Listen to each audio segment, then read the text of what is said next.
This is Long Plugged In for God. Today I'll be presenting a brief message. It feels like it's been a while since I've been able to deliver one, and I thank God, though I've been busy, that He's given the opportunity to be able to present this word to y'all today. Opening verse is 2 Corinthians chapter 6, verse 4 through 10. The title is Accepted or Rejected. Through our faith, God commends us. 2 Corinthians chapter 6, verse 4.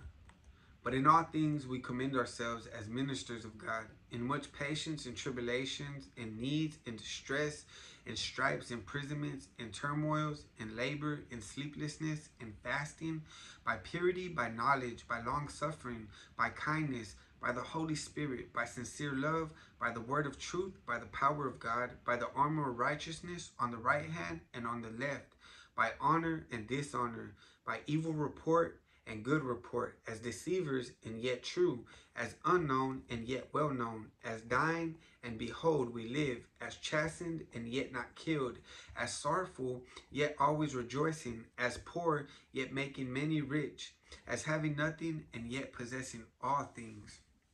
So here Paul said, but in all things we commend ourselves as ministers of God. So Paul didn't seek the approval of men. Though they may have disagreed, he was confident that he was approved by God through the things that he had endured to preach the gospel. Now, whether he was accepted or rejected, Paul's endurance in the faith showed that he was approved by God.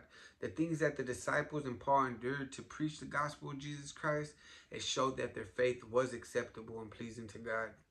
In the book of Hebrews, chapter 11, verse 6, the word says, without faith it is impossible to please him. Paul's actions backed up what his mouth professed and showed what his heart believed. James chapter 2, verse 26 says, for as the body without the spirit is dead, so faith without works is dead also. And it is only by faith that we're able to receive Jesus into our hearts and receive the Holy Spirit. And it's only by the working power of the Holy Spirit that a believer is able to endure as a servant of Jesus Christ. In 1 Corinthians chapter 12, verse 3, the Apostle Paul writes, no one can say Jesus is Lord except by the Holy Spirit. So whether accepted or rejected by men, it is by your faith in Jesus Christ that you have been approved by God. As a fellow believer in Jesus Christ, I encourage you, keep preaching the good news of Jesus Christ. My prayer is that God uses you to lead people into right relationship with Him. This is Lon with Plugged In for God. Stay encouraged. God bless.